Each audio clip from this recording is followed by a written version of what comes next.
Physics में अनुगमन वेग परिभाषा, अनुगमन वेग के बारे में सीख लेने के बाद आज हम एक छोटा सा आर्टिकल है हमारे पास, रिलैक्सेशन टाइम, और उसके बाद इससे से रिलेटेड एक आर्टिकल है अनुगमन वेग। जो हमने पढ़ा था उसका हमने अभी तक एक्सप्रेशन नहीं पढ़ा, उसका हमने अभी तक फॉर्मूला नहीं देखा कि अनुगमन वेग का फॉर्मूला क्या होता है। तो पहले हम रिलैक्सेशन पीरियड पढ़ेंगे और उसके बाद हम अनुगमन वेग के लिए फॉर्मूला डिराइव करेंगे। तो ये रिलैक्सेशन पीरियड होता क्या है? रिलैक्सेशन पीरियड जो रहता है इसको हम हिंदी में श्रांति काल बोलते हैं, रिलैक्सेशन टाइम भी बोलते हैं, रिलैक्सेशन पीरियड भी बोल सकते हैं, क्योंकि समय है वो, तो श्रांति काल उसको कहा जाता है। श्रांति काल होता क्या है? मुक्त इलेक्ट्रॉन का श्रांति काल। देखते हैं, मैं आपको बताता हूं, आप ध्यान से देखिए। यहां पर मैंने एक कंडक्टर बना लिया, ये चालक।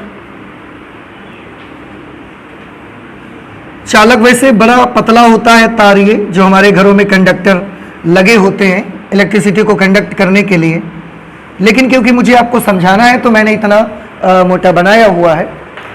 इसमें मुक्त इलेक्ट्रॉन होते हैं। देखिए, किसी भी मटेरियल के भीतर नॉर्मल रूम टेम्परेचर पर कितने तरह के पार्टिकल होते हैं आप बता सकते हैं मुझे? 3 तरह के। अभी लास्ट क्लास में ये डिस्कस किया हमने। बताइए कौन कौन से पार्टिकल? एक पार्टिकल तो होता है जिसको हम बोलते हैं फ्री इलेक्ट्रॉन, जो परमाणु से निकल गया है, पदार्थ से नहीं निकला, पदार्थ के अंदर है, परमाणु से निकला है केवल। एक पार्टिकल, दूसरा पार्टिकल वो होता है जिन परमाणुओं से इलेक्ट्रॉन निकल के जा चुका है, उस परमाणु के पास क्या है? धनावेश। तो वो एक धनावेशित पार्टिकल भी उसके भीतर है, धनावेशित परमाणु, पॉजिटिव एटम बचा हुआ है। एटम से एक इलेक्ट्रॉन ऐसा छिटक के निकल गया तो बाकी जो पूरा एटम बचा वो पॉजिटिव एटम बच गया। और तीसरे प्रकार का जो पार्टिकल उसके भीतर होगा वो अभी भी हो सकता है कि रूम टेम्परेचर आने पर भी बहुत सारे इलेक्ट्रॉन्स ऐसे होंगे जिनकी ऊर्जा उतनी नहीं बढ़ पाई होगी कि वो अपने परमाणु को क्या कर सकें, छोड़ सकें। तो अभी ऐसे एटम भी उसमें होंगे। इस तरीके से at room temperature inside the material there are 3 types of particles. अब आप समझते हैं। हम मुक्त इलेक्ट्रॉन का, ये श्रांति काल जो होता है वो मुक्त इलेक्ट्रॉन का होता है। श्रांति काल ना तो धनावेशित परमाणु का होगा, ना ही तो किसी पूरे बने परमाणु का होगा। ये श्रांति काल केवल मुक्त इलेक्ट्रॉन का होगा, फ्री इलेक्ट्रॉन का। तो हम चाहें तो हम यहां लिख सकते हैं मुक्त इलेक्ट्रॉनों का श्रांति काल। समझ में आ रहे? हम आर्टिकल डाल सकते थे मुक्त इलेक्ट्रॉनों का श्रांति काल। अब जी ये मटेरियल ऐसा है। अब इसमें हुआ क्या? हमने क्या किया, इसके दोनों सिरों को हमने एक बैटरी से कनेक्ट कर दिया, क्योंकि बैटरी वोल्टेज का सोर्स है, इसलिए सोर्स है। बैटरी वोल्टेज का सोर्स है कि स्टोर है? बैटरी जो है वो सोर्स है कि स्टोर है? सोर्स है, स्टोर है। ये हमने आपको पढ़ाया है कि नहीं पढ़ाया इससे पहले? इसका डिफरेंस बताया गया है कभी? नहीं बताया गया। अच्छा, बड़े चालाक हो, जब नहीं आता है तो बोल दो कि बताया नहीं आपने।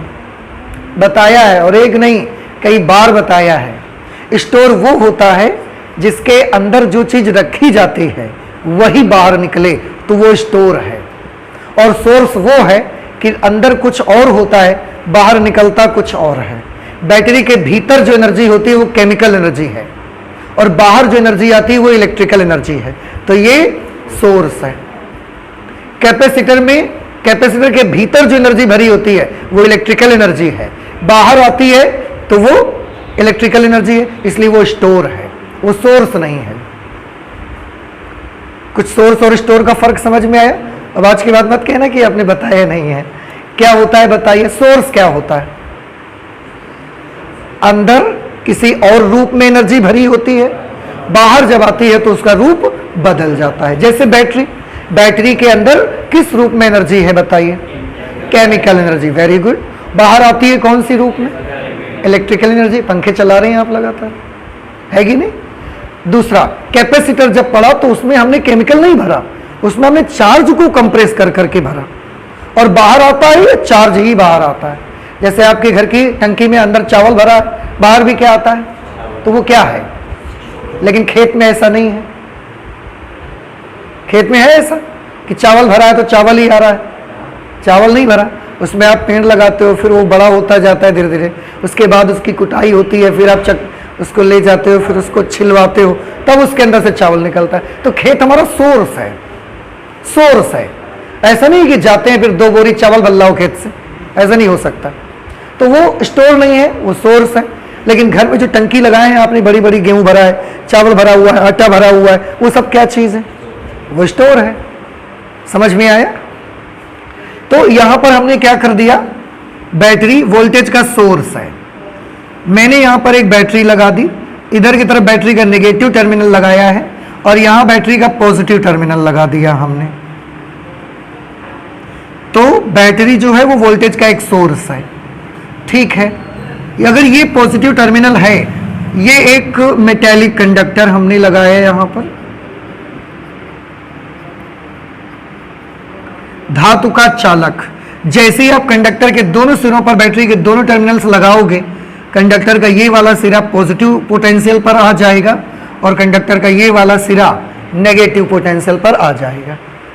अब चालक का एक सिरा धनावेशित, एक सिरा ऋण विभव पर, एक धन विभव पर, एक ऋण विभव पर, जिसकी वजह से चालक के भीतर इलेक्ट्रिक फील्ड उत्पन्न हो जाएगा, वैद्युत क्षेत्र बन जाएगा।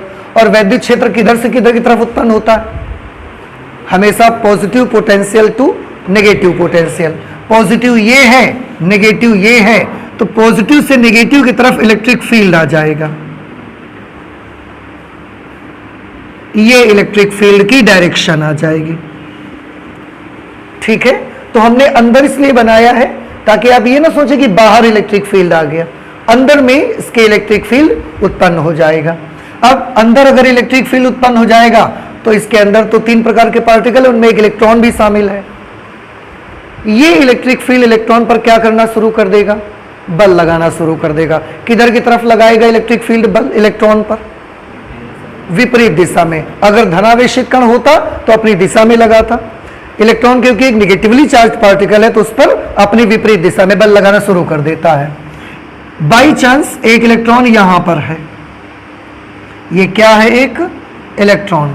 और किसी वक्त जब हमने इसका स्विच ऑन किया, उस वक्त ये इलेक्ट्रॉन यहां पर था, होगा अपना, और उस वक्त ये इधर की तरफ चल रहा था। जैसे ही आप इलेक्ट्रिक फील्ड इसमें लगेगा, इलेक्ट्रॉन पर इलेक्ट्रिक फील्ड की अपोजिट डायरेक्शन पर एक फोर्स लगना स्टार्ट हो जाएगा। अगर इधर की तरफ फोर्स लगना स्टार्ट हो जाएगा तो इलेक्ट्रॉन क्या करेगा? इधर की तरफ चलना शुरू कर देगा या इधर की तरफ धीरे धीरे खिसकना शुरू कर देगा? खिसकना शुरू करेगा। याद रहेगा ना आपको? क्यों खिसकना? चलेगा क्यों नहीं? बड़ी जोर से चलना शुरू क्यों नहीं करेगा? इसलिए क्योंकि पहले वो बड़ी जोर से चल रहा है। आप सोचिए, अगर आप साइकिल से जा रहे हैं और आप अपनी क्षमता के अनुसार बहुत तेज साइकिल आप चला रहे हो, तो जब हम आपको अगर और फिर हम आपको बगल से ऐसा धक्का दे देंगे तो हम आपको बड़ी तेज नहीं चला पाएंगे। हम आपको थोड़ा सा क्या करा सकते हैं? थोड़ा ड्रिफ्ट ही करा पाएंगे। ऐसा नहीं होगा कि आप ऐसा जा रहे थे, बड़ी जोर से स्पीड में जा रहे थे, बाइक से जा रहे हैं, कार से जा रहे हैं, तो आप बाइक से बड़ी जोर जा रहे हैं और हम आए आपको हल्का सा ऐसा पुश कर दिया, हल्का सा धक्का देंगे तो हम आपको बड़ी जोर नहीं चला पाएंगे उस दिशा में, पर थोड़ा सा तो हम हिला देंगे आपको, थोड़ा सा हम ऐसे जाते हुए ऐसा खिसका देंगे आपको, तो ये खिसकने लगता है, उधर की तरफ हल्का हल्का ड्रिफ्ट होना स्टार्ट हो जाता है। बिल्कुल ऐसा चलना शुरू कर देगा ये नहीं होगा। तो ये इलेक्ट्रॉन पर इधर की तरफ बल लगने की वजह से ये ऐसा हल्का हल्का ड्रिफ्ट होना शुरू हो जाता है, देखो, ठीक है। अब ये इलेक्ट्रॉन इधर जाते जाते जा रहा था। पदार्थ के भीतर 3 तरह के पार्टिकल हैं, यानी कि भीड़ तो है उसके भीतर, मुक्त इलेक्ट्रॉन है, धनावेशित परमाणु है और पूरा बना हुआ परमाणु। भीड़ तो है, एक आध तो है नहीं, बहुत सारे हैं, 10 की घात 29 मुक्त इलेक्ट्रॉन ही है पर मीटर क्यूब उसमें। उसके बाद धनावेशित परमाणु हैं, फिर पूरे बने हुए वाले परमाणु हैं, तो भीड़ भाड़ है उसके भीतर अच्छी खासी। तो जब ये इलेक्ट्रॉन ऐसा चलता रहेगा, आगे चलते चलते ये गया, हो सकता है ये जब चलते चलते जा रहा था तो इसके सामने एक इलेक्ट्रॉन पड़ गया, दूसरा वाला इलेक्ट्रॉन पड़ गया। ये भी हो सकता है कि एक धनावेशित परमाणु जो बना है वो पड़ गया इसके सामने। ऐसा भी हो सकता है कि जिससे इलेक्ट्रॉन नहीं निकले वो परमाणु इसके सामने पड़ गया। लेकिन कुछ ना कुछ इसके सामने आ सकता है कि नहीं आ सकता। भीड़ भाड़ में आप भी सीधे चल रहे हो, बहुत सारी भीड़ है और आपकी आंख में हमने पट्टी बांध दी है और आपको बोला जब भी चलना चलना सीधे ही। अब आप सीधे जा रहे हो ऐसे तो आपके सामने कोई पड़ सकता है, टक्कर हो सकती है आपकी, तो उसकी टक्कर यहां पर हो गई। कोई यहां पर होगा पार्टिकल, उसकी यहां टक्कर हो गई। टक्कर होने से क्या इफेक्ट आएंगे, थोड़ा ध्यान से देखिए। टक्कर होते ही सबसे पहली चीज, इसकी स्पीड 0 हो जाएगी। क्या हो जाएगी इसकी स्पीड? इसकी स्पीड 0 हो जाएगी। दूसरा, इसकी डायरेक्शन भी बदल जाएगी। जितनी बार कोलाइड करेगा, जितनी बार संघट्ट करेगा, टक्कर होगी, उतनी बार उसकी स्पीड 0 होगी और उसके बाद उसके चलने की डायरेक्शन बदल जाएगी, दिशा बदल जाएगी चलने की। बाई चांस ये ऐसे जा रहा था, अब चलते चलते ये ऐसा जाने लगा, आगे चला, थोड़ा ही चला, फिर से कोई पार्टिकल आ गया दूसरा, हो सकता है।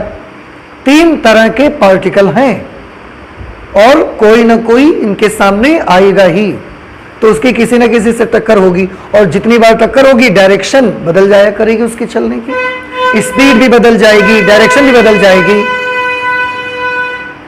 इसके बाद यहां टक्कर हुई, मान लिया यहां चलने लगा इधर की तरफ जा रहा था, फिर से एक पार्टिकल अगला मिल गया उसको। हो सकता है ये डायरेक्शन को ऐसा कर दे, इस दिशा में उसको भेज दे, इधर की तरफ जाने लगा, थोड़ी ही दूर चला कि फिर एक पार्टिकल मिल गया। हो सकता है वो पार्टिकल ऐसा कर दे कि इसकी डायरेक्शन ऐसे बदल जाए, और ऐसा भी हो सकता है हर बार ये बराबर चलेगा, ऐसा जरूरी नहीं है। हर बार ये बराबर चले ऐसा जरूरी नहीं है। हो सकता है इतनी दूर चला, पार्टिकल पड़ गया इसके सामने, ऐसा हो सकता है, पॉसिबल है ये तो। क्यों? क्योंकि जब भीड़ होती है तो कुछ दूर तक, अगर बहुत दूर तक कोई पार्टिकल नहीं पड़ा तो कभी ऐसा भी हो सकता है कि बड़ी जल्दी कोई पार्टिकल पड़ गया सामने, बड़ी जल्दी टक्कर हो गई।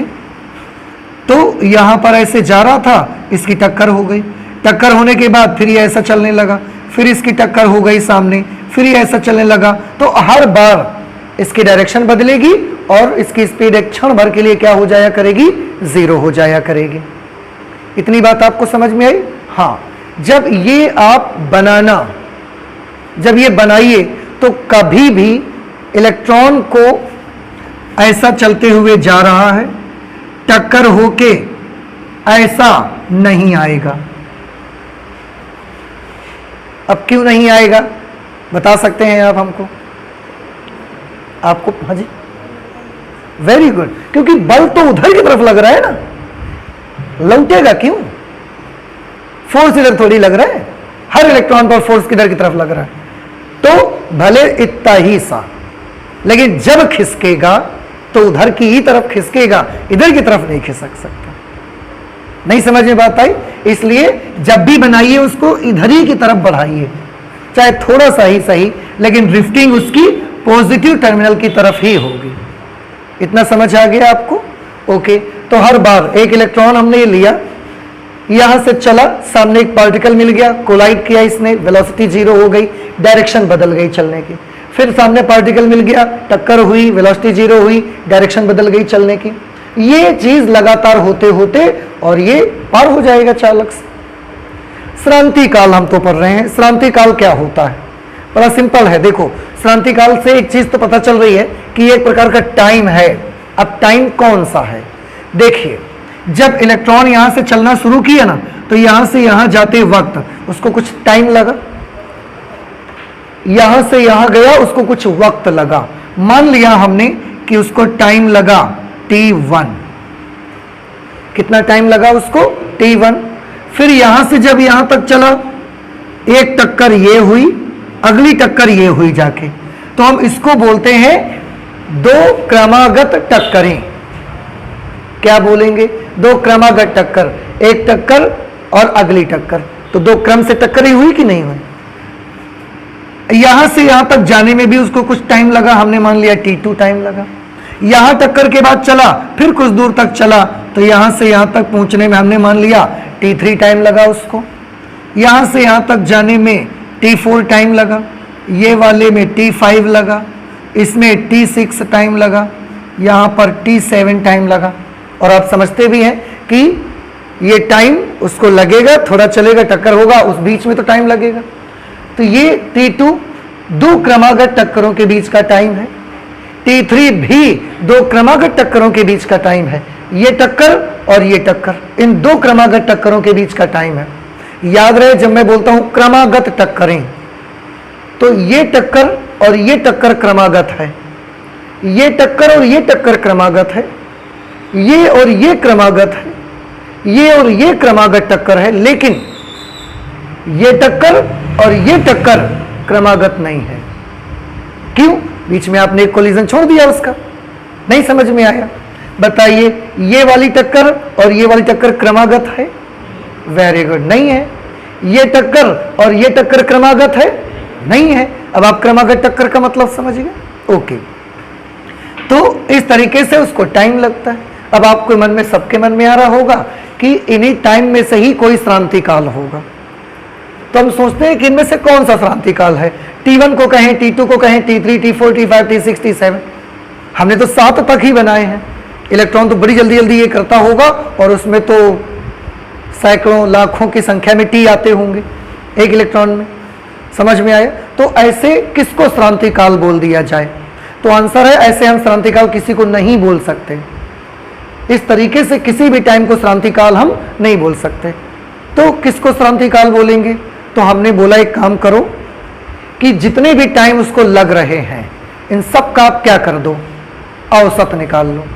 जब एक से ज्यादा राशियां, एक ही राशि के एक से ज्यादा फॉर्म हो और वहां पर हमें यह समझ में ना आए कि क्या करना है, कौन सी राशि को हम श्रांति काल बोलें, तो वहां पर क्या कर दिया जाता है, उसका एवरेज ले लिया जाता है, औसत ले लिया जाता है।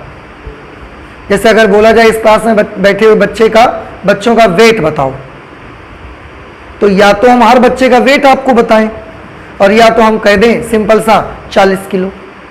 इससे क्या हासिल होगा? 40 किलो एक एवरेज है। किसी बच्चे का 40 किलो से थोड़ा कम है, किसी बच्चे का 40 किलो से थोड़ा ज्यादा है। तो श्रांति काल के लिए भी हम क्या करना चाहते हैं, इन सब का क्या निकालना चाहते हैं, एवरेज निकालना चाहते हैं, औसत। वो जो औसत निकलेगा उसको हम मुक्त इलेक्ट्रॉन का क्या कह देंगे, श्रांति काल। बस बन गई परिभाषा। तो कैसे बनाएंगे, लिखेंगे कैसे, सुने और उसके बाद हम उसको नोट करते हैं। हम इसकी परिभाषा बनाएंगे किसी धात्विय चालक के भीतर, धातु के चालक में हो रहा है ये सब, किसी धात्विक चालक के भीतर किसी मुक्त इलेक्ट्रॉन की दो क्रमक टक्करों के बीच जो औसत समय लगता है, औसत समय तो अलग अलग सब जगह लगता है, लेकिन हम किस समय को श्रांति काल बोलेंगे, औसत समय को। जो औसत समय लगता है उसे हम उस मुक्त इलेक्ट्रॉन का श्रांति काल कहते हैं। फिर से सुनिए एक बार अच्छे से और उसके बाद डेफिनेशन नोट कर लेते हैं। किसी धात्विक चालक के भीतर किसी मुक्त इलेक्ट्रॉन के द्वारा किन्हीं भी दो क्रमागत टक्करों के बीच लिए गए औसत समय को ही उस मुक्त इलेक्ट्रॉन का श्रांति काल कहा जाता है। ठीक है, अब हम नोट करते हैं, उससे शब्द और ज्यादा क्लियर हो जाएंगे आपको।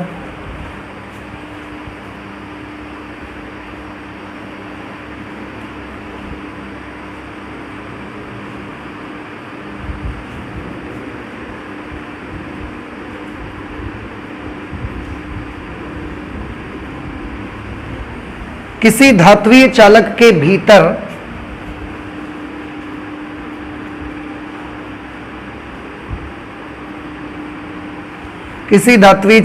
भीतर किसी मुक्त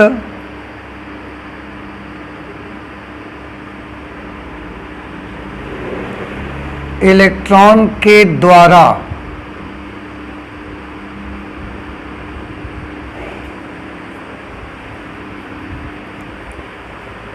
किसी मुक्त इलेक्ट्रॉन के द्वारा उसकी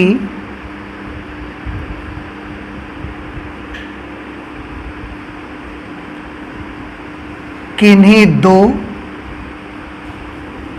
क्रमागत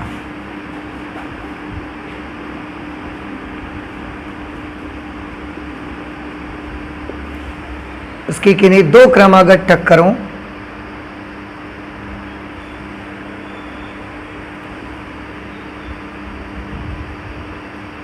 के बीच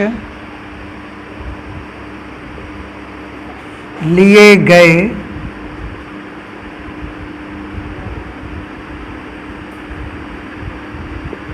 औसत समय को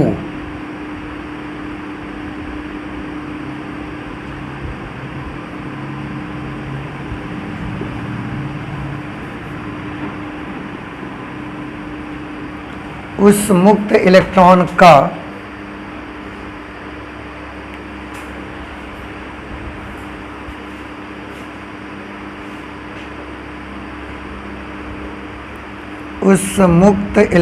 का श्रांति काल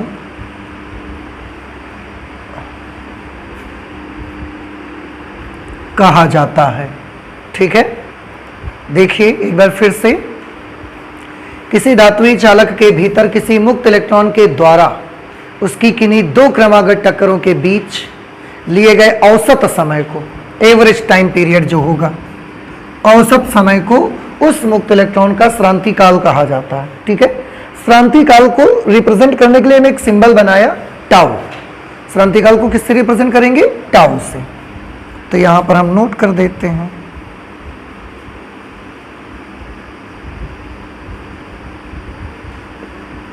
श्रांति काल को टाउ से प्रदर्शित करते हैं।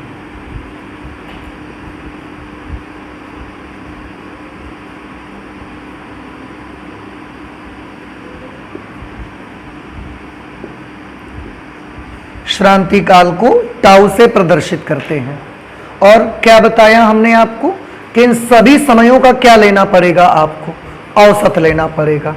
इसलिए अगर टाउ की फॉर्मूले को देखना चाहते हैं तो वो कुछ इस तरीके का बन सकता है, tau is equal to T1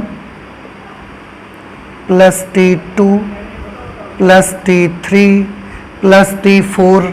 अगर जिस मुक्त इलेक्ट्रॉन को हम ऑब्जर्व कर रहे हैं, अगर वो वाला मुक्त इलेक्ट्रॉन कंडक्टर के इस सिरे से इस सिरे तक जाने में n टाइम्स उसके आते हैं, n लगातार कोलिजन्स उसके होते हैं, तो उस सिचुएशन पर आपको सभी टाइम्स ऐड करने पड़ेंगे और उसके बाद आपको उसमें n से डिवाइड भी करना पड़ेगा।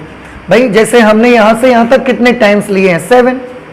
लेकिन एक कंडक्टर में दूसरे कंडक्टर में एक सिरे से दूसरे सिरे तक इलेक्ट्रॉन को पहुंचने में क्या 7 समय ही मिलेंगे हमको? ऐसा तो नहीं है, n मिल सकते हैं। तो मैंने n ले लिया और जितने समय थे सबको जोड़ के n से हमने डिवाइड कर दिया, ये श्रांति काल बनेगा।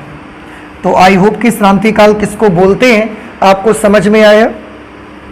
ठीक है, श्रांति काल फिर से मैं बताऊं कि श्रांति काल किसका होगा? पदार्थ के भीतर किसी एक मुक्त इलेक्ट्रॉन का होगा। ठीक है, ये चीज होगी। और जितना एक का होगा उतना बाकी इलेक्ट्रॉन सबका श्रांति काल लगभग उतना ही आएगा। तो ये रिलैक्सेशन टाइम आपका हो गया। अब एक चीज यहां पर आती है कि रिलैक्सेशन टाइम जो होता है ये कम और ज्यादा होता है, ये कई चीजों पर डिपेंड करता है। देखिए मैं आपको बताऊं, अगर कई बातों पर डिपेंड करता है। देखिएगा, बाई चांस अगर कोई मटेरियल ऐसा है जिसके भीतर जो 3 प्रकार के पार्टिकल्स मैंने बताए, फ्री इलेक्ट्रॉन, पॉजिटिव एटम और पूरा बना हुआ एटम, अगर कोई मटेरियल ऐसा है, 2 मटेरियल आपके पास हैं, थोड़ा सा सोचिए जरा, 2 मटेरियल्स आपके पास हैं। एक मटेरियल ये व्हाइट वाला और एक ये येलो वाला मटेरियल है। व्हाइट वाले मटेरियल में इन 3 पार्टिकल्स की भीड़ बहुत ज्यादा है, और येलो वाले मटेरियल में भी 3 पार्टिकल हैं लेकिन उनकी भीड़ कम है।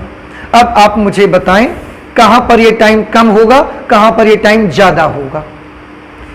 इसमें भीड़ बहुत ज्यादा है, इसमें भीड़ बहुत कम है। कहां पर रिलैक्सेशन पीरियड कम होगा, कहां का रिलैक्सेशन पीरियड ज्यादा होगा?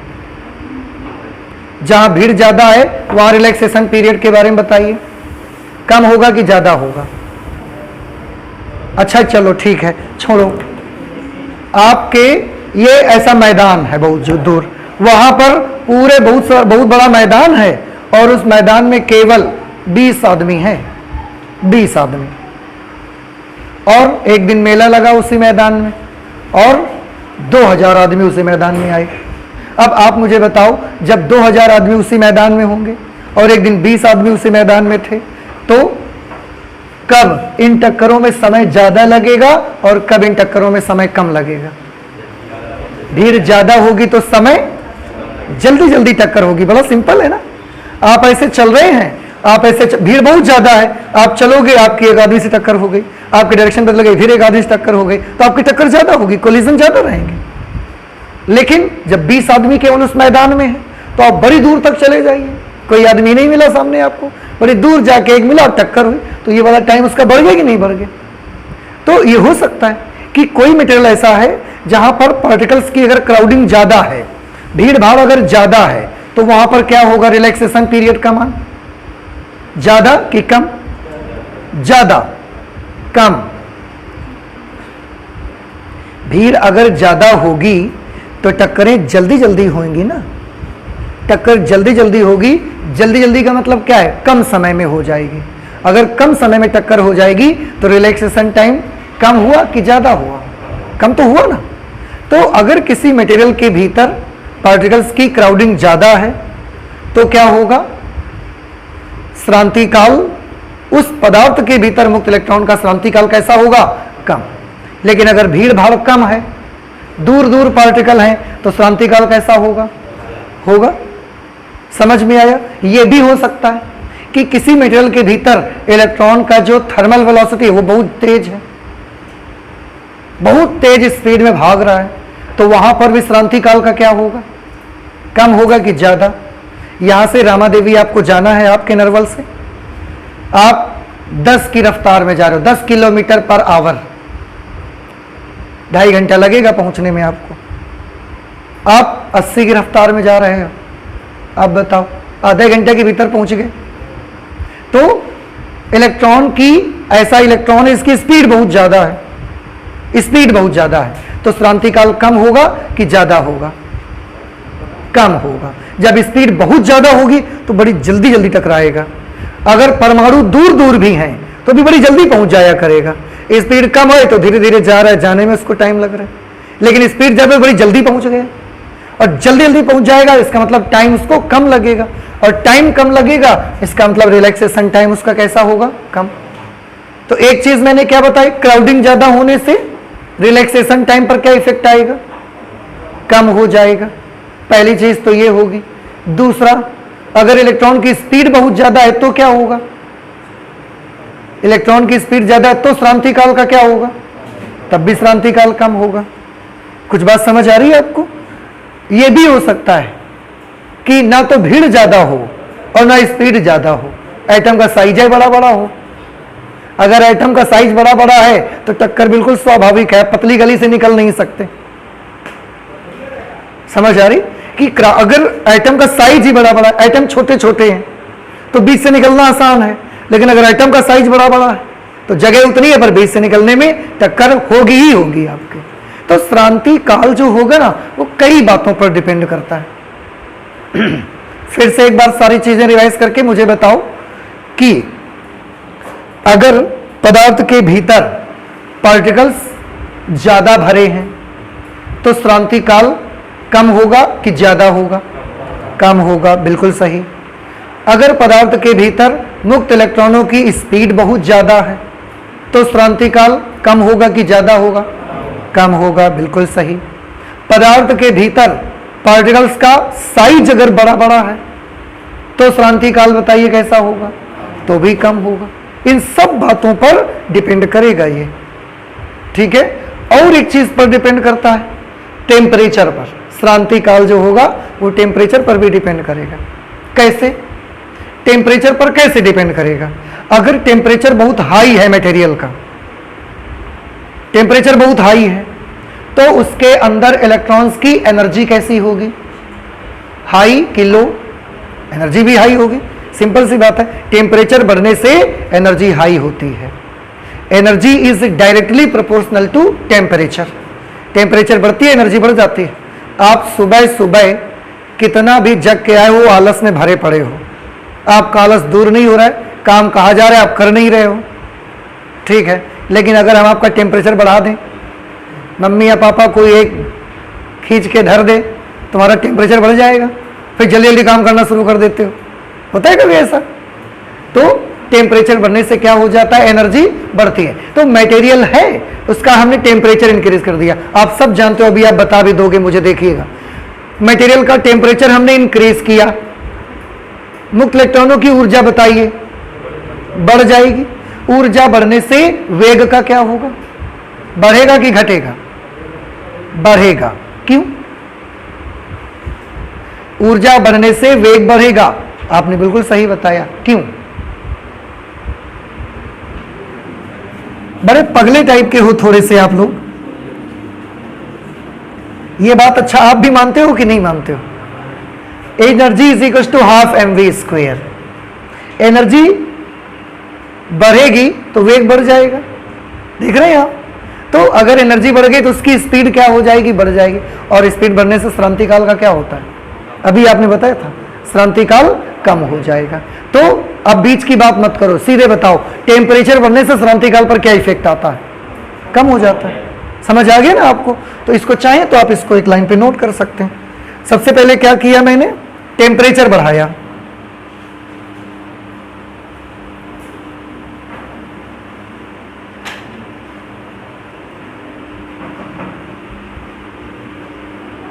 टेम्परेचर हमने क्या कर दिया, इंक्रीज कर दिया। टेम्परेचर अगर इंक्रीज हो जाएगा तो टेम्परेचर इंक्रीज होने से क्या होगा, मुक्त इलेक्ट्रॉन की ऊर्जा बढ़ जाएगी।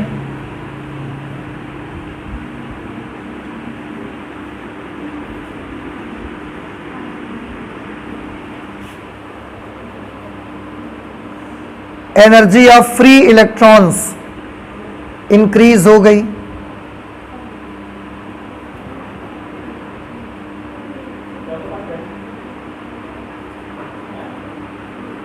ठीक, टेम्परेचर बढ़ाया, एनर्जी बढ़ गई।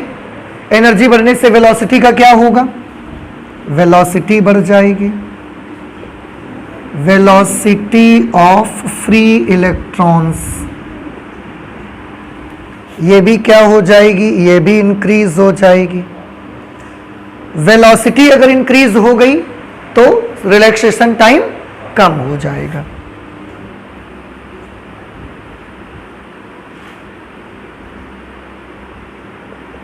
रिलैक्सेशन टाइम डिक्रीज हो जाएगा। तो आप सिंपल सी एक चीज याद रखें, टेम्परेचर इंक्रीज करने से रिलैक्सेशन टाइम डिक्रीज हो जाता है। ठीक है, श्रांति काल घट जाया करता है।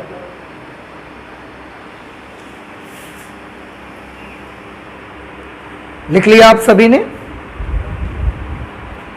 तो ये हमने कर लिया relaxation time and I hope कि आपको ये सब कुछ समझ में आ गया होगा। रिलैक्सेशन टाइम के बाद इससे रिलेटेड एक छोटा सा आर्टिकल है, उसको हम करना चाहते हैं, जिसमें हम मुक्त इलेक्ट्रॉनों के अनुगमन वेग का एक्सप्रेशन डिराइव करना चाहते हैं। तो आप प्लीज इसे नोट कर लीजिए और उसके बाद हम उस एक्सप्रेशन को कर देते हैं। ठीक है, नोट कर लीजिए जल्दी से। नेक्स्ट आर्टिकल हम लोग ले रहे हैं मुक्त इलेक्ट्रॉन के अनुगमन वेग के सूत्र का निगमन। कि कोई भी मुक्त इलेक्ट्रॉन है उसका जो ड्रिफ्ट वेलोसिटी होती है उसका जो फॉर्मूला होता है वो क्या होगा और उसको कैसे डिराइव करेंगे हम। ठीक है, ये हम देखना चाहते हैं। तो ये बड़ा इजी है, आप देखिए कैसे इसको करेंगे। अनुगमन वेग, सबसे पहले मैं आपको ये बताना चाहूँगा कि हमारा जो कैलकुलेशन पर्पस होगा, क्योंकि अनुगमन वेग की परिभाषा हम पढ़ चुके हैं, लेकिन अनुगमन वेग का फॉर्मूला डिराइव करते समय हम उसको कैलकुलेट करके निकालना चाहते हैं, उसकी वैल्यू क्या होगी। तो कैलकुलेशन पर्पस के लिए अनुगमन वेग की जो परिभाषा होगी, अनुगमन वेग के बारे में जो हम 2 लाइन आपको लिखाएंगे, उससे कैलकुलेशन आप कर सकते हैं। कैलकुलेशन क्या होगा, थोड़ा ध्यान से देखिएगा। अभी आपने लास्ट क्लास में देखा था कि एक इलेक्ट्रॉन यहां जाना चाहता था, लेकिन उस पर फोर्स अगर इधर की तरफ लगा इस साइड में, तो वो यहां से जब चला तो यहां नहीं पहुंचा, वो ऐसा ड्रिफ्ट होते होते यहां पर पहुंच गया। ये वाली वेलोसिटी को हमने क्या बोला था, अनुगमन वेग। याद आया आपको? ऐसी सिचुएशन पर ये जो इलेक्ट्रॉन है ना, ये भी जितनी बार ये ऐसा यहां से चल के आएगा उतनी बार ये सीधा नहीं, हल्का हल्का इलेक्ट्रिक फील्ड की तरफ क्या होता जा रहा होगा, धीरे धीरे ड्रिफ्ट होता जा रहा होगा। यहां पर आएगा, हल्का से तरफ ड्रिफ्ट हुआ होगा, फिर ड्रिफ्ट हुआ होगा, फिर ड्रिफ्ट हुआ होगा। हर बार वो इलेक्ट्रिक फील्ड की विपरीत दिशा में थोड़ा थोड़ा क्या होते जाएगा, ड्रिफ्ट होता जाएगा। तो अगर वो हर बार ड्रिफ्ट होगा तो हर बार की उसकी ये ड्रिफ्ट वेलोसिटी निकाल लो और उन सब का एवरेज ले लो, तो क्या निकल आएगा, मुक्त इलेक्ट्रॉन का अनुगमन वेग। जैसे श्रांति काल हमने निकाला है वैसे ही मेथड से हम क्या निकाल लेते हैं, मुक्त इलेक्ट्रॉन का अनुगमन वेग, वैसे ही मेथड से हम निकालते हैं। तो क्या करना पड़ेगा उसके लिए हमको, अनुगमन वेग में कैलकुलेशन पर्पस के लिए मैं आपको बताऊं, आपको करना ये है कि इलेक्ट्रॉन चालक तार के एक सिरे से दूसरे सिरे तक पहुंचने में जितनी बार ड्रिफ्ट होता है उसकी हर बार की ड्रिफ्ट वेलोसिटी का क्या निकाल लेना है आपको, औसत। उसी को हम बोलेंगे मुक्त इलेक्ट्रॉन का अनुगमन वेग। ठीक है, तो वो जो हमने परिभाषा बनाई थी वो कैलकुलेशन पर्पस के लिए नहीं है। कैलकुलेशन पर्पस के लिए अगर आप एक डेफिनेशन सीखोगे तो आपको कैलकुलेशन में इजी रहेगा और गणना करने में आपको आसान लगेगा बहुत। तो क्या हम बना सकते हैं इसकी डेफिनेशन के लिए ताकि हम कैलकुलेशन आसानी से कर सकें, तो हम ये बना सकते हैं कि किसी भी मुक्त इलेक्ट्रॉन का अनुगमन वेग वो औसत वेग होता है जिससे वो मुक्त इलेक्ट्रॉन लगातार क्या होता रहता है, अनुगमित होता रहता है। तो कोई भी मुक्त इलेक्ट्रॉन लगातार जितनी स्पीड में अनुगमित होता रहता है, अगर उन सभी अनुगमन वेगों का हम एवरेज निकाल लें तो उसको हम कह सकते हैं मुक्त इलेक्ट्रॉन का अनुगमन वेग। ठीक है, तो हम इसको लिखते हैं, आप भी नोट कर लीजिए जरा।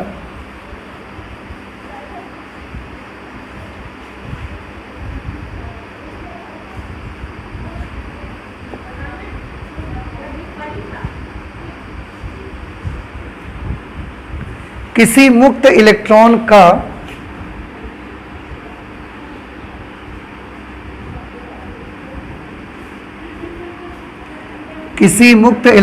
का अनुगमन वेग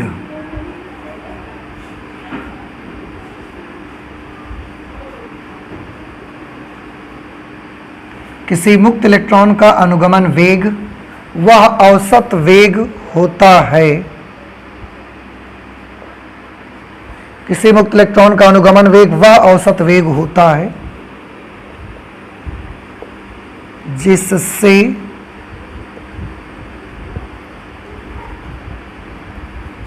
वह इलेक्ट्रॉन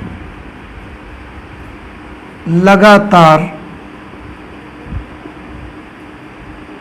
अनुगमित यानी कि ड्रिफ्ट, अनुगमित होता रहता है। ठीक है, तो ये आपको उसकी परिभाषा के लिए याद रखना है कि किसी मुक्त इलेक्ट्रॉन का अनुगमन वेग वह औसत वेग होता है जिससे वह इलेक्ट्रॉन लगातार अनुगमित होता रहता है। ठीक है, इसका मतलब ये हुआ कि आपको हर बार का क्या करना है, हर बार का एक वेग निकालना है आपको उसका, और उन सभी वेगों का आपको क्या कर देना है, एवरेज कर देना है। ठीक है, तो उससे आपको अनुगमन वेग मिल जाएगा। अब यही बस हमको करना है इतना सा। तो क्या करना है, हर बार की उसकी वेलोसिटी निकाल लो और सभी वेलोसिटीज का क्या बाद में निकालेंगे, हम एवरेज निकालेंगे। अब वेलोसिटी निकालने का हमारे पास क्या फॉर्मूला है, वेग के लिए हमारे पास कोई फॉर्मूला है या नहीं है। वेग के लिए हमारे पास गति के समीकरण है, वहां से हम वेग निकाल सकते हैं। तो गति का एक समीकरण है हमारे पास, v is equal to u plus a t. ये गति का एक समीकरण है हमारे पास। इस इक्वेशन की हेल्प से हम वेग निकाल सकते हैं। ठीक है, v is equal to u plus a t. अब थोड़ा ध्यान से देखिए, इसमें v अंतिम वेग है, u प्रारंभिक वेग है, a त्वरण है और t क्या चीज है, टाइम। t वो टाइम है जितनी देर तक कोई भी पार्टिकल या कोई भी बॉडी, जिसका भी वेग आप निकाल रहे हो, t वो टाइम है जितनी देर तक वो बॉडी त्वरित होती है। जितनी देर तक वो बॉडी क्या होती है, त्वरित होती है, वो वाला टाइम है। पूरा टाइम ले लेना है ऐसा नहीं करना है। कोई भी पार्टिकल जितनी देर तक त्वरित होता है वही वाला एक्सेलरेशन यहां पर हमको, वही वाला टाइम हमको यहां पर लेना है। ठीक है, अब थोड़ा ध्यान से देखिएगा जरा, एक इलेक्ट्रॉन के बारे में सोचिए जरा। एक इलेक्ट्रॉन यहां से यहां तक चला, यहां तक पहुंचा, टक्कर हो गई। जैसे ही वो यहां किसी दूसरे पार्टिकल से कोलाइड करेगा, क्या होगा? उसकी स्पीड 0 हो जाएगी और अब उसकी आगे आगे की चलने के लिए उसकी डायरेक्शन भी बदल जाएगी। लेकिन यहां पर आके उसकी स्पीड क्या हो गई? 0 हो गई। त्वरित होने का मतलब उसकी स्पीड का लगातार बढ़ना। तो उसकी स्पीड यहां से शुरू हुई बढ़ना और बढ़ते बढ़ते बढ़ते यहां तक तो बढ़ी और उसके बाद स्पीड का क्या हो गया? 0 हो गई। फिर बढ़ना शुरू हुई, फिर बढ़ना शुरू हुई, यहां से फिर बढ़ना शुरू हुई, बढ़ते बढ़ते यहां तक गई, लेकिन जैसे ही टक्कर हुई स्पीड का बढ़ना फिर बंद हो गया, 0 हो गई स्पीड। फिर आगे चला, फिर स्पीड बढ़ने लगी धीरे धीरे, स्पीड बढ़ते बढ़ते बढ़ते बढ़ते यहां तक गया, स्पीड टक्कर हो गई, स्पीड का बढ़ना फिर बंद हो गया। तो हर बार किन्हीं भी दो क्रमागत टक्करों के बीच जब इलेक्ट्रॉन चलता है तो यहां पर यहां से अगर टक्कर हुई और यहां से चला तो यहां स्पीड उसकी कैसी है? 0। प्रारंभिक वेग उसका कैसा हो गया? 0। स्पीड बढ़ते गई बढ़ते गई बढ़ते गई बढ़ते गई, यहां पर पहुंचा, स्पीड फिर 0 हो गई, टकरा गया वो, स्पीड फिर 0 हो गई। उसके बाद आगे चला, यहां से चला, यहां चलते चलते स्पीड फिर 0 हो गई, टक्कर हो गई। तो जब जब उसकी टक्कर होगी स्पीड 0 होगी, डायरेक्शन बदल जाएगी और फिर वो चलना शुरू करेगा। तो किन्हीं भी दो क्रमागत टक्करों के बीच की अगर मैं बात करूं, कोई भी दो क्रमागत टक्करों के बीच की बात करिए, ये एक टक्कर, ये एक टक्कर, इन दो क्रमागत टक्करों के बीच की अगर बात करूं तो क्या आप मुझे बता सकते हैं कि इसका प्रारंभिक वेग कितना होगा इलेक्ट्रॉन का? इन दो क्रमागत टक्करों के बीच के बारे में बताइए, केवल ना पीछे देखिए ना आगे जाइए, आप केवल इन दो क्रमागत टक्करों के बीच के बारे में मुझे बताइए कि इलेक्ट्रॉन का प्रारंभिक वेग कितना? 0। क्यों? क्योंकि जब यहां से चला होगा उससे पहले उसकी स्पीड 0 हो गई थी और फिर चलते स्पीड बढ़ी, यहां तक पहुंचा, स्पीड फिर खत्म। और बताइए, यहां से यहीं तक तो स्पीड बढ़ी है उसकी, इसका मतलब यहां से लेकर यहीं तक तो वो क्या हुआ है? त्वरित हुआ है। कितनी देर तक त्वरित हुआ है? t2 समय तक त्वरित हुआ है। तो अगर मैं इन दो क्रमागत टक्करों की बात करूंगा, इन दो क्रमागत टक्करों की बात करूंगा तो प्रारंभिक वेग कितना? 0। और वो कितने समय तक त्वरित होता रहा है? t2 समय तक त्वरित हुआ है। यह समझ में आ गया? अब मुझे इन दो क्रमागत टक्करों के बारे में बताइए। अब आप अगर समझ गए हो तो इसका भी बता दोगे। इन दो क्रमागत टक्करों के बारे में बताइए। इलेक्ट्रॉन का प्रारंभिक वेग पक्का? कोई डाउट तो नहीं अब किसी को? प्रारंभिक वेग 0। यहां पर इलेक्ट्रॉन कितनी देर तक त्वरित हुआ है? t3 समय तक, क्योंकि जैसे ही t3 समय के बाद ये पार्टिकल आया, टकराया, खत्म, वेलोसिटी 0। उसके बाद डायरेक्शन बदल के फिर चला तो फिर त्वरित हुआ, लेकिन इसके लिए केवल t3 समय तक ही वो क्या हुआ है? त्वरित हुआ है। नहीं समझ में आई बात आपको? ऐसे ही सभी में दो क्रमागत टक्करों के बीच प्रारंभिक वेग हर बार कितना रहेगा उसका? 0। और हर बार वो कभी t1 समय तक त्वरित होता है, तो कभी t2 समय तक त्वरित रहता है, तो कभी t3 समय तक त्वरित रहता है, तो t4 समय तक, t5 इतने समय तक त्वरित रहता है वो।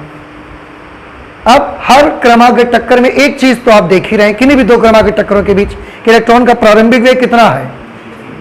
और अगर किसी पार्टिकल का प्रारंभिक वेग 0 हो जाए तो उसका वेग निकाला कैसे जाएगा? यहां ध्यान से देखो, if u is equal to 0, प्रारंभिक वेग कितना हो गया? तो यहां किन्हीं भी दो क्रमागत टक्करों को लीजिए, हर बार प्रारंभिक वेग 0 है। तो हम एक जनरल कंडीशन लगा ही देते हैं कि अगर बाई चांस u 0 हो जाए तब v की वैल्यू कैसे निकलेगी? 80 से निकलेगी। तो अगर आपको वेग का मान चाहिए तो दो चीजें आपको निकालनी पड़ेंगी। देखो, u आपको कैलकुलेट नहीं करना है, u आपको लेने की आवश्यकता नहीं। क्यों लेने की आवश्यकता नहीं है? क्योंकि कोई भी दो क्रमागत टक्कर देखो, प्रारंभिक वेग तो 0 ही है, तो क्या ले आओ तुम उमा, प्रारंभिक तो 0 हो जाएगा ना उसका। तो u बराबर कितना हो गया? 0। अब अगर आपको इलेक्ट्रॉन का वेग चाहिए किन्हीं भी दो क्रमागत टक्करों के बीच का, तो आपको केवल दो चीजें चाहिए बस।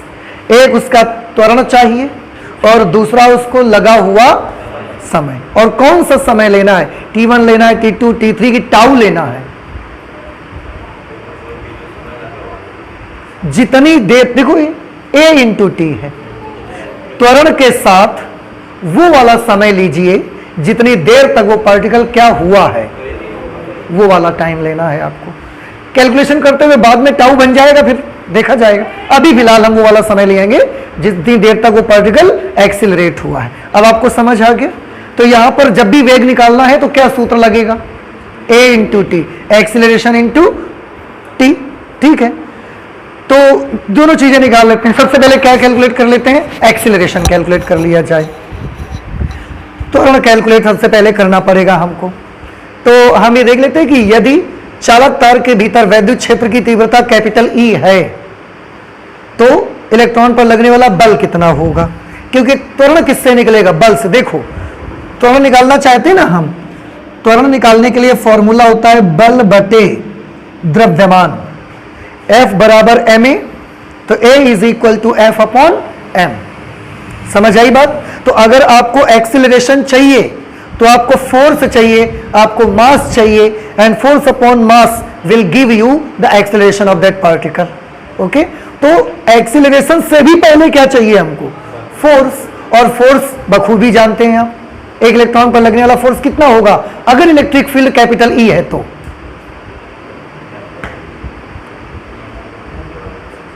एक इलेक्ट्रॉन पर लगने वाला बल कितना होगा अगर वैद्युत क्षेत्र कैपिटल ई है तो? स्मॉल ई इंटू कैपिटल ई। ठीक है, थोड़ी देर बाद दिमाग चलना शुरू होता है ना। अच्छा, चलिए, तो यहां पर लिखते हैं यदि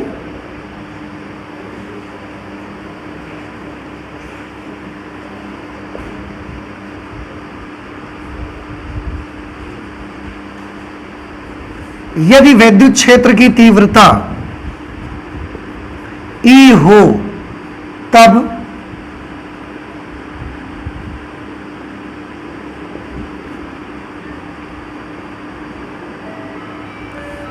प्रत्येक इलेक्ट्रॉन पर लगने वाला वैद्युत बल, प्रत्येक इलेक्ट्रॉन पर लगने वाला जो वैद्युत बल होगा वो होगा माइनस ई इंटू कैपिटल ई। इतना फोर्स प्रत्येक इलेक्ट्रॉन पर लगेगा। माइनस कहां से आ गया भाई? इलेक्ट्रॉन का आवेश कैसा होता है? नेगेटिव, तो हमने नेगेटिव लिख दिया। और एक देखिए, माइनस हमको बहुत बढ़िया काम करता है। माइनस निशान हमको यह भी बताता है कि इलेक्ट्रॉन पर लगने वाला जो बल है वो वैद्युत क्षेत्र की विपरीत दिशा में लगता है। और ये आप सभी जानते हैं कि इलेक्ट्रॉन पर जो वैद्युत बल लगता है वो वैद्युत क्षेत्र की विपरीत दिशा में लगता है। इसलिए साइन लगा के रखोगे, डायरेक्शन वगैरह पता लगती रहती है आपको। लगा लेते हैं। तो यदि वैद्युत क्षेत्र की तीव्रता कैपिटल ई हो तो प्रत्येक इलेक्ट्रॉन पर लगने वाला वैद्युत बल F is equal to minus small e into capital E होगा। अब बल निकल आया, बल से क्या निकाला जा सकता है? त्वरण। तो आप त्वरण निकाल लेते हैं, लेकिन उसके लिए द्रव्यमान चाहिए। तो मान लेते हैं यदि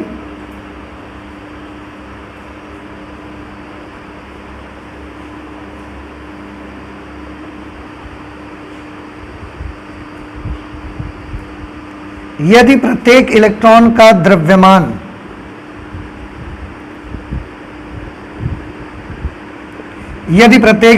द्रव्यमान स्मॉल m हो तब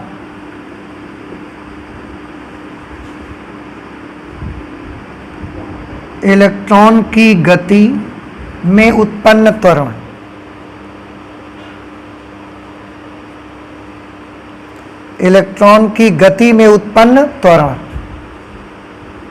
त्वरण के लिए सूत्र लगाएंगे F अपॉन m। F की वैल्यू है minus small e into capital E upon m।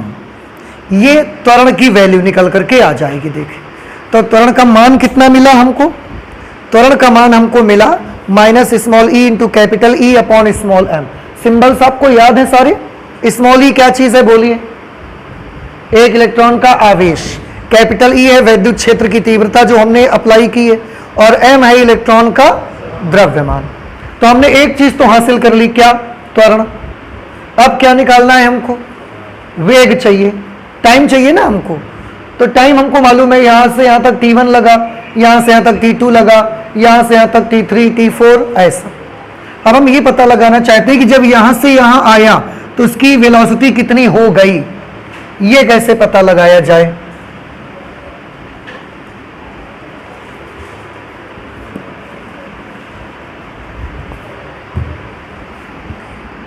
लिखेंगे प्रथम दो क्रमागत टक्करों के बीच इलेक्ट्रॉन का वेग, शुरुआत की जो ये दो क्रमागत टक्करें हैं इनके बीच इलेक्ट्रॉन का वेग कितना होगा। त्वरण लेना है और क्या लेना है, टाइम, जितनी देर तक त्वरित हुआ। तो इस यहां से यहां तक आने में t1 समय तक त्वरित हुआ है, तो हम क्या लेंगे a इंटू t1। इस तरह से हम इसको लिख सकते हैं। आप सोचेंगे a1 क्यों नहीं लिखा, v में 1 t में 1 लगा है तो a में 1 क्यों नहीं लगा। देखो a सभी के लिए सेम रहेगा, क्यों, a में फॉर्मूले में आई कौन कौन रहा है, इलेक्ट्रॉन का आवेश आ रहा है, ये एक अचर होता है बदलता नहीं है। इलेक्ट्रॉन का द्रव्यमान और ये भी कांस्टेंट होता है बदलता नहीं है। इलेक्ट्रिक फील्ड हम जितना अप्लाई करेंगे उतना ही तो रहेगा, तो a कांस्टेंट है, वो चेंज नहीं होगा। अगर एक इलेक्ट्रॉन है तो यहां से यहां, यहां से यहां, चाहे जहां चला जाए सबके लिए ये सेम रहेगा, इसलिए उसको हम a ही ले रहे हैं। इसी प्रकार v2 बताइए कितना आएगा, v2 की वैल्यू, यानी कि यहां से यहां तक जाने में उसका वेग कितना हो जाएगा, a इंटू t2, और इसके ऊपर वेक्टर लगा रहे हैं क्योंकि यही सदिश राशियां हैं। टाइम अदिश राशि तो उसके ऊपर वेक्टर नहीं लगा रहे हैं। इस तरह से v3 की वैल्यू कितनी आएगी बताइए, a(t3), v4 की वैल्यू कितनी होगी, a(t4), और इसी तरह से ये वैल्यूज निकलती चली आएंगी।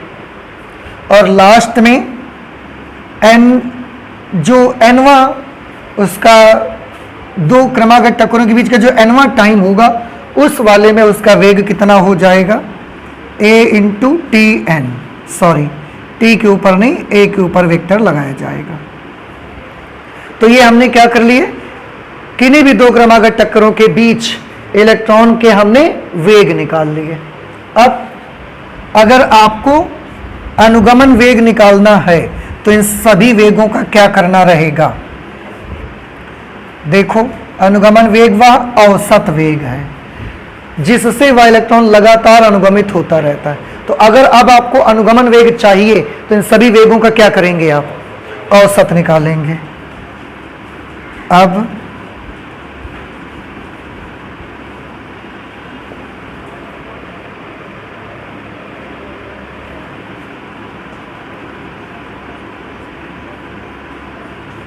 मुक्त इलेक्ट्रॉन का अनुगमन वेग, तो मुक्त इलेक्ट्रॉन का अनुगमन वेग अगर निकालना है तो इन सभी वेगों का एवरेज निकाल लो, v1 plus v2 plus v3 plus v4 dot dot vn upon क्या करना पड़ेगा, n करना पड़ेगा। अब इन सब की वैल्यूज लिखो भाई, v1 v2 v3, थोड़ा ध्यान से देखें तो एक लाइन से आप बच जाएंगे। सभी वेगों को जोड़ना है ना आपस में, v1 v2 v3 v4 vn सबको जोड़ना। सबके बीच में जब प्लस लगेगा तो एक क्वांटिटी है जो सबसे कॉमन हो सकती है, कौन, a, तो ये a को हमने कर लिया कॉमन। अंदर में क्या रह जाएगा, t1 plus t2 plus t3 plus t4 dot dot dot dot tn, और अपॉन में कौन रहेगा, n। अब थोड़ा सा अगर आप गौर करेंगे, देखो वेक्टर a की वैल्यू हम निकाल चुके हैं, ये a की वैल्यू आई हुई है, minus small E capital E upon m, minus small E capital E upon small m, ये a की जगह लिख दिया, ठीक है। और इसको देखिए जरा गौर से, क्या इसको आप पहचानते हो, इस पूरे को, tau. T1 plus T2 plus T3 T4 dot dot Tn upon n, ये श्रांति काल है। तो इसकी जगह पर हम क्या लिख सकते हैं? टाउ लिख सकते हैं। इस तरह से ये अनुगमन वेग का फाइनल फॉर्मूला बनेगा। ये ड्रिफ्ट वेलोसिटी का फॉर्मूला आएगा। क्या फॉर्मूला अनुगमन वेग का बना? Minus small e into capital E upon small m into tau. Symbols सारे याद हैं आपको? बताइए तो फिर स्मॉल ई क्या चीज है? एक इलेक्ट्रॉन का आवेश। कैपिटल ई क्या चीज है? वैद्युत क्षेत्र की तीव्रता। एम क्या चीज है? एक ना, केवल द्रव्यमान नहीं। फिर हम पूछेंगे हमारा कि आपका, तो पूरा जवाब देना है। जब भी आपको देना है पूरा जवाब देना है। हम पहले से आपसे कहा करते हैं स्मॉल एम एक इलेक्ट्रॉन का द्रव्यमान। टाउ क्या चीज है? मुक्त इलेक्ट्रॉनों का श्रांति काल। याद आ रहे कुछ आपको? तो ये अनुगमन वेग का फॉर्मूला हमने बना लिया। अब फॉर्मूला हमने अनुगमन वेग का बनाया, आपने देखा। अब हम ये जानना चाहते हैं कि जो अनुगमन वेग है वो किस किस बात पर डिपेंड करता है। अनुगमन वेग को किससे इफेक्ट होता है? तो ध्यान से देखिए, अनुगमन वेग के सूत्र में 4 क्वांटिटीज हैं, small E, small M, capital E, tau. इनमें से 2 क्वांटिटीज स्मॉल ई और स्मॉल एम, ये तो ऐसी है जो कि कांस्टेंट है फॉर 1 इलेक्ट्रॉन। एक इलेक्ट्रॉन के लिए इनका मान कैसा होता है? कांस्टेंट। तो इन पर तो डिपेंड नहीं करेगा। अब बचा कौन कौन यहां पर? 3 चीजें बची। 3 चीजें बची कि 2 चीजें बची? 3 चीजें बची। माइनस भी तो बचा, माइनस भी तो कुछ बचा है, बताएगा हमको, है कि नहीं? तो 3 चीजों में ध्यान से देखिए। एक तो इलेक्ट्रिक फील्ड है। इलेक्ट्रिक फील्ड के बढ़ने से अनुगमन वेग का क्या होगा? अगर इलेक्ट्रिक फील्ड आप बढ़ा देंगे तो मुक्त इलेक्ट्रॉन का अनुगमन वेग बढ़ जाएगा। इलेक्ट्रिक फील्ड अगर कम होगा तो अनुगमन वेग भी। तो अगर किसी भी कंडक्टर के दोनों सिरों के बीच में लगने वाला पोटेंशियल डिफरेंस आप बढ़ा देते हैं, यानी कि अगर पहले 6 वोल्ट की लगाई थी आपने, फिर 12 वोल्ट कर दिया आपने, तो क्या बढ़ा दिया? विभवांतर। विभवांतर बढ़ने से इलेक्ट्रिक फील्ड बढ़ जाएगा। इलेक्ट्रिक फील्ड अगर आपने बढ़ा दिया तो मुक्त इलेक्ट्रॉनों का अनुगमन वेग भी बढ़ जाएगा। तो अनुगमन वेग इलेक्ट्रिक फील्ड पर डिपेंड करता है, और इलेक्ट्रिक फील्ड के बढ़ने से अनुगमन वेग बढ़ जाएगा। कम कर दोगे तो अनुगमन वेग भी। श्रांति काल पर निर्भर करता है। देखो कैसे निर्भर करता है। श्रांति काल अगर बढ़ेगा तो अनुगमन वेग बढ़ेगा, श्रांति काल अगर घटेगा तो अनुगमन वेग घट जाएगा। अब इसका क्वेश्चन डायरेक्ट श्रांति काल से नहीं पूछते। एग्जामिनेशन में जो इसका क्वेश्चन आता है वो आता है कि यदि किसी पदार्थ का ताप बढ़ा दिया जाए तो उसके अंदर उपस्थित मुक्त इलेक्ट्रॉनों के अनुगमन वेग पर क्या प्रभाव पड़ेगा? If we increase the temperature of the material, then what will happen to the drift velocity of free electrons? अगर टेम्परेचर हम बढ़ा देंगे पदार्थ का तो मुक्त इलेक्ट्रॉन के अनुगमन वेग का क्या होगा? बढ़ेगा, घटेगा, कोई परिवर्तन नहीं होगा, क्या होगा? हाँ जी बताओ, आप सही बता रहे थे। घट जाएगा, बिल्कुल सही। टेम्परेचर बढ़ाने से आप पहले देखो श्रांति काल का क्या होगा। अभी हमने लिखा था यहां पर, टेम्परेचर बढ़ने से श्रांति काल घट जाता है, और अगर श्रांति काल घटेगा तो अनुगमन वेग भी। तो टेम्परेचर बढ़ने से अनुगमन वेग का क्या होगा? घटेगा। नहीं समझ में बात आई? ध्यान रहेगा आपको। फिर से, टेम्परेचर बढ़ने से पूरी डिटेल बताओ। टेम्परेचर बढ़ने से सबसे पहले क्या होगा? मुक्त इलेक्ट्रॉनों की एनर्जी बढ़ जाएगी, मुक्त इलेक्ट्रॉनों का वेग बढ़ जाएगा, स्पीड बढ़ जाएगी उनकी चलने की। स्पीड बढ़ने से श्रांति काल घट जाएगा, और श्रांति काल घटने से अनुगमन वेग भी। तो मटेरियल का टेम्परेचर बढ़ने से अनुगमन वेग मुक्त इलेक्ट्रॉनों का कम हो जाता है, घट जाता है। माइनस निशान क्या बताता है? नेगेटिव साइन क्या इंडिकेट करता है? देखो, इधर अनुगमन वेग वेक्टर क्वांटिटी है, इधर केवल इलेक्ट्रिक फील्ड वेक्टर क्वांटिटी है। ई, एम और टाउ ये सब अदिश राशियां हैं। तो ना इसके पास कोई डायरेक्शन है, ना इसके पास डायरेक्शन है, ना इसके पास डायरेक्शन है। लेफ्ट हैंड साइड में Vd के पास डायरेक्शन है और राइट हैंड साइड में E के पास डायरेक्शन है, तो Vd की दिशा E से ही निर्धारित हो जाएगी। इलेक्ट्रॉनों का जो अनुगमन वेग की दिशा होगी वो इलेक्ट्रिक फील्ड की डायरेक्शन के अपोजिट होगी। तो ऋण निशान आपको क्या प्रदर्शित करता है? ऋण चिन्ह प्रदर्शित करता है कि मुक्त इलेक्ट्रॉनों के अनुगमन वेग की दिशा सदैव आरोपित वैद्युत क्षेत्र की दिशा के विपरीत होती है। नहीं समझ आया? आया तो इसको जरा नोट कर लीजिए, फिर अगर समझ आ गया है तो।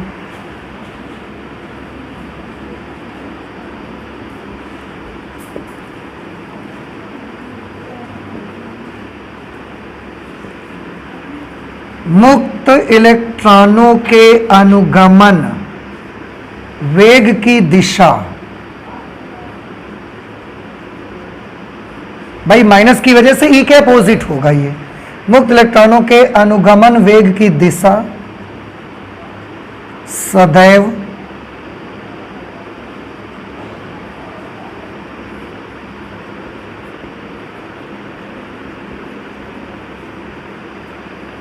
चालक में आरोपित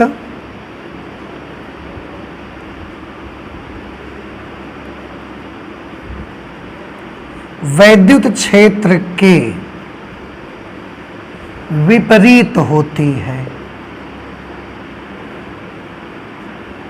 तो यह भी एक बड़ा महत्वपूर्ण बिंदु है, इंपॉर्टेंट पॉइंट है। इसे भी आपको याद रखना है कि जो फ्री इलेक्ट्रॉन्स की ड्रिफ्ट वेलोसिटी की डायरेक्शन होगी, it will be always opposite to the direction of electric field. ऋण चिन्ह हमको ये दिखाता है, ठीक है। तो ये अनुगमन वेग का फॉर्मूला डिराइव कर लिया। तो आज हमने फिजिक्स में क्या क्या पढ़ा? पहले तो ये पढ़ा हमने फिजिक्स में कि श्रांति काल किसको कहते हैं, रिलैक्सेशन टाइम, और उसके बाद हमने और किस पर डिपेंड करता है ये सारी चीजें रहेगी। उसके बाद अनुगमन वेग का फॉर्मूला भी हमने डिराइव किया, ठीक है। तो इस तरीके से आप इसको कर सकते हैं। आई होप कि आपको समझ में आया आज की चीज। नहीं समझ में आई तो आज हम फिजिक्स में इतना ही रखते हैं, आगे और भी पढ़ाई करेंगे बहुत सारी, लेकिन अगली क्लास पे करेंगे, ठीक है। तो चलते हैं, मिलते हैं नेक्स्ट क्लास पे। Thank you.